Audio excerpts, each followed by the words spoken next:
Already ಆ ಹಿಮಲಿಂಗ ಕರಗೋಗಿದೆ ಅಂತೆ, ಅಂದರೆ 4 ದಿವಸಕ್ಕೆ ಕರಗೋಗಿದೆ ಅಂತೆ. ಭಾರತದ ಒಂದು ಪುಣ್ಯಕ್ಷೇತ್ರಕ್ಕೆ ಭಾರತೀಯ ಹೋಗೋಕ್ಕೆ ಇಷ್ಟೊಂದು ಸೆಕ್ಯೂರಿಟಿ ಬೇಕಾ? ಅದು ಸೆಕ್ಯುಲರ್ ಅನ್ನೋ ಕಂಟ್ರಿಲಿ. ಭಗವಂತನ ದರ್ಶನಕ್ಕೋಸ್ಕರ ಭಕ್ತಾದಿಗಳನ್ನು 100 ಕಿಲೋಮೀಟರ್ವರೆಗೂ ಆರ್ಮಿ ಕಾನ್ವಾಯಲ್ಲಿ ಕರ್ಕೊಂಡು ಹೋಗ್ತಾರೆ. ವಿಶೇಷ ಅನ್ಸಲ್ವಾ? ಗುರುಗಳೇ ನಮಸ್ತೆ, ಮತ್ತೊಮ್ಮೆ ಸ್ವಾಗತ ಸುಸ್ವಾಗತ. ಭಾರತದ ಶಿಖರ ಜಮ್ಮು ಕಾಶ್ಮೀರ ಬರುವಂತಹ ಅಮರನಾಥ ಯಾತ್ರೆಗೆ ಜಮ್ಮುವಿನಿಂದ ಆ ಯಾತ್ರೆ ಸ್ಟಾರ್ಟ್ ಆಗುತ್ತಲ್ಲ, ಆ ಪಾಯಿಂಟ್ವರೆಗೂ ಯಾತ್ರಾರ್ಥಿಗಳನ್ನು ಸೆಕ್ಯೂರಿಟಿ ಅಂದರೆ ಆರ್ಮಿ ಕಾನ್ವಾಯಲ್ಲಿ ಕರ್ಕೊಂಡು ಹೋಗ್ತಾರೆ. ನಿಜಕ್ಕೂ ಇದು ವಿಶೇಷನೇ. ಪ್ರತಿ ವರ್ಷ ಈ ಅಮರನಾಥ ಯಾತ್ರೆ ಜೂನ್ ಎಂಡಿಂದ ಆಗಸ್ಟ್ವರೆಗೂ ನಡೆಯುತ್ತೆ. ಬಟ್ ಈ ವರ್ಷ 2026ರಲ್ಲಿ ಜುಲೈ 3ಕ್ಕೆ ಸ್ಟಾರ್ಟ್ ಆಗಿದೆ. ಆಗಸ್ಟ್ 28 ರಕ್ಷಾಬಂಧನ ದಿವಸ ಕೊನೆಗೊಳ್ಳುತ್ತೆ. ಈ ಯಾತ್ರೆ ಸ್ಟಾರ್ಟ್ ಆಗೋಕ್ಕಿಂತ ಮುಂಚೆನೇ ರಿಜಿಸ್ಟ್ರೇಷನ್ ಸ್ಟಾರ್ಟ್ ಆಗಿರುತ್ತೆ. ಅಂದಾಜು 2 ತಿಂಗಳು ಮುಂಚೆ ರಿಜಿಸ್ಟ್ರೇಷನ್ ಸ್ಟಾರ್ಟ್ ಆಗಿರುತ್ತೆ. ಈ ರಿಜಿಸ್ಟ್ರೇಷನ್ ಪ್ರೊಸೆಸ್ ಕೂಡ ಅಷ್ಟೇ ಸ್ಟ್ರಿಕ್ಟಾಗಿ ನಡೆಯುತ್ತೆ. ಮತ್ತು ಈ ಯಾತ್ರೆ ನಾವು ಜಮ್ಮುವಿಂದನೂ ಶುರು ಮಾಡ್ಬೋದು.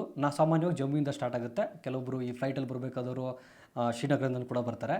ನಾವು ಜಮ್ಮುವಿಂದ ಯಾತ್ರೆ ಸ್ಟಾರ್ಟ್ ಮಾಡಿದ್ರೆ 2 ಪಾಯಿಂಟ್ಗಳಿದೆ. ಅಂದರೆ ಅಮರನಾಥನ ದರ್ಶನಕ್ಕೆ ನಾವು 2 ಕಡೆಯಿಂದ ಹೋಗ್ಬೋದು. ಒಂದು ಬಾಲ್ಟಾಲು, ಇನ್ನೊಂದು ಪಹಲ್ಗಾಮು.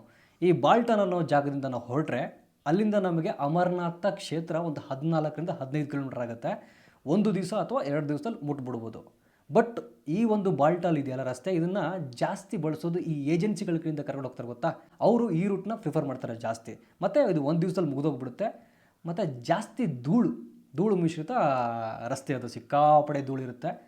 ಬಟ್ ನಾನು ನಿಮಗೆ ರಿಕ್ವೆಸ್ಟ್ ಮಾಡ್ಕೊಳ್ಳೋದಂದರೆ ದಯವಿಟ್ಟು ಈ ಪಹಲ್ಗಾಮ್ ಕಡೆಯಿಂದ ನಿಮ್ಮ ಯಾತ್ರೆಯನ್ನು ಮಾಡಿ. ಫಸ್ಟ್ ಟೈಮ್ ಮಾಡ್ತಿದ್ರೆ ಅಥವಾ ಜೀವನದಲ್ಲಿ ಒಂದ್ಸರಿ ಆದರೂ ಪಹಲ್ಗಾಮ್ ಕಡೆಯಿಂದನೇ ಯಾತ್ರೆ ಮಾಡಿ. ಯಾಕಂದರೆ ಶಿವ ಪಾರ್ವತಿಗೆ ಅಮರತ್ವದ ಕಥೆಯನ್ನು ಹೇಳಬೇಕಾದ್ರೆ ಈ ಪಹಲ್ಗಾಮ್ ಕಡೆಯಿಂದ ಹೋಗ್ತಾರೆ. ಆ ರೂಟು ಕೂಡ ಅಷ್ಟೇ ಅದ್ಭುತವಾಗಿದೆ.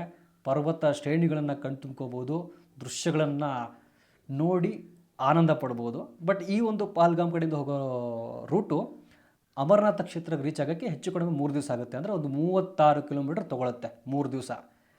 ಇನ್ನೊಂದೇನಪ್ಪ ಅಂತಂದರೆ ಈ ಯಾತ್ರೆಯಲ್ಲಿ ಉಚಿತ ಪ್ರಸಾದ, ಅಂದರೆ ನೀವು ಯಾತ್ರೆ ಶುರು ಮಾಡಿ ಮುಗಿಸೋವರೆಗೂ ನಿಮಗೆ ಭಂಡಾರ ಲಂಗರ್ಗಳು ಸಿಗ್ತಿರುತ್ತೆ. ಪ್ರಸಾದ ಅಂತೂ ಖಂಡಿತ ಉಚಿತವಾಗೇ ಕೊಡ್ತಾರೆ.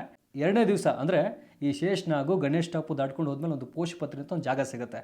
ಅದು ಅಂದಾಜು 12,000 ಫೀಟ್ ಹೈಟಲ್ಲಿದೆ. ಅಲ್ಲಿ ನಮಗೆ ಉಚಿತ ಭಂಡಾರ ಕೊಡ್ತಾರೆ. ಹಬ್ಬದ ಊಟ ಕಂಡ್ರಿ ಅದು. ಅಲ್ಲಿ 52 ವೆರೈಟಿ, ನಾನು ನೋಡ್ದಂಗೆ, ನಾನು ಹೋಗಿದ್ನಲ್ಲ, 52 ವೆರೈಟಿ ಆಹಾರ ಪದಾರ್ಥಗಳು. ಪಾಯಸನೇ ವೆರೈಟಿ ಪಾಯಸ, sweet, chocolates, idli, vada, dosa, pizza, burger ಇಷ್ಟೆಲ್ಲ ಕೊಡ್ತಾರೆ. ಅದು 12,000 ಅಡಿ ಹೈಟಲ್ಲಿ. ಜುಲೈ 3ಕ್ಕೆ ಈ ವರ್ಷ ಯಾತ್ರೆ ಸ್ಟಾರ್ಟ್ ಆಗಿದೆ. ಆಲ್ರೆಡಿ ಆ ಹಿಮಲಿಂಗ ಕರಗೋಗಿದೆ ಅಂತೆ, ಅಂದರೆ 4 ದಿವಸಕ್ಕೆ ಕರಗೋಗಿದೆ ಅಂತೆ. ಆ್ಯಕ್ಚುಲಿ ಅಲ್ಲಿ ಯಾವುದೇ ಮಾನವ ನಿರ್ಮಿತ ಲಿಂಗ ಇಲ್ಲ. ಅದು ಪ್ರಾಕೃತಿಕವಾಗಿ ಗುಹೆಯಿಂದ ಏನು ತೊಟ್ಟಕ್ಕಿತ್ತಲ್ಲ, ಅದರಿಂದ ಹಿಮಲಿಂಗ ಫಾರ್ಮೇಷನ್ ಆಗುತ್ತೆ. ಅದನ್ನು ನಾವು ಅಮರನಾಥ, ಬಾಬಾ ಬರ್ಫನಿ ಅಂತಲೂ ಕೂಡ ಕರಿತೀವಿ. ಅದರ ದರ್ಶನಕ್ಕೆ ನಾವು ಪ್ರತಿ ವರ್ಷ ಹೋಗ್ತೀವಿ. ಬಟ್ ಈ ವರ್ಷ ದುರದೃಷ್ಟ 4ನೇ ದಿವಸಕ್ಕೆ ಸಂಪೂರ್ಣ ಹಿಮಲಿಂಗ ಕರಿ ಹೋಗಿದೆ ಅಂತ. ಇರಲಿ, ಅದಕ್ಕೆಲ್ಲ ಕಾರಣ ಇರುತ್ತೆ. ಆ್ಯಕ್ಚುಲಿ ನಾವು ಈಗ ಪಹಲ್ಗಾಮ್ ಕಡೆಯಿಂದ ಮತ್ತು ಬಾಲ್ಟಾಲ್ ಕಡೆಯಿಂದ ಅಂದಾಜು ದಿನಕ್ಕೆ 10,000 ಯಾತ್ರಾರ್ಥಿಗಳು ನಾವು ಹೋಗ್ತೀವಿ. ಗುಹೆ ಒಳಗಡೆ ದರ್ಶನ ಮಾಡ್ತೀವಿ. ಅಲ್ಲಿ ನಮ್ಮಿಂದ ಹುಟ್ಟೋ ಶಾಖ, ಹೀಟು, ಅದರಿಂದ ಕರಗಕ್ಕೆ ರೀಸನ್ ಇದೆ. ಮತ್ತು ಮನುಷ್ಯ ಅಭಿವೃದ್ಧಿ ಅನ್ನೋ ಹೆಸರಲ್ಲಿ ಪ್ರಕೃತಿನ ಹಾಳು ಮಾಡ್ತಾ ಇದ್ದಾನೆ, ಅದು ಕೂಡ ಕಾರಣ. ಜಾಗತಿಕ ತಾಪಮಾನ, ಇಷ್ಟೆಲ್ಲ ಕಾರಣದಿಂದ ಆ ಹಿಮಲಿಂಗ ಕರಿ ಹೋಗಿದೆ. ಪ್ರತಿಯೊಬ್ಬ ಶಿವಭಕ್ತನೂ ಕೂಡ ತನ್ನ ಜೀವಮಾನದಲ್ಲಿ 1 ಸಾರಿಯಾದರೂ ಈ ಅಮರನಾಥ ಕ್ಷೇತ್ರವನ್ನು ದರ್ಶನ ಮಾಡಲೇಬೇಕು. ಖಂಡಿತ ಮಾಡಿ. ಮತ್ತು ಇನ್ನೊಂದು, ನಮ್ಮ ಭಾರತ ದೇಶವನ್ನು ಸೆಕ್ಯುಲರ್ ಕಂಟ್ರಿ ಅಂತ ಕರೀತಾರೆ. ಭಾರತ ನಿಜವಾಗೂ ಸೆಕ್ಯುಲರ್ ಕಂಟ್ರಿ ಆಗಿದ್ದರೆ ಅಮರನಾಥ ಯಾತ್ರೆ ಮಾಡಬೇಕಾದ್ರೆ ನಮಗೆ ಎಷ್ಟು ಸೆಕ್ಯೂರಿಟಿ ಇರುತ್ತಂದರೆ, ನೀವು ಎಲ್ಲಿ ನೋಡ್ತಿರೋ ಕಣ್ಣು ಬಿಟ್ಟಲ್ಲಿ ಆರ್ಮಿಯವರು ಇರ್ತಾರೆ.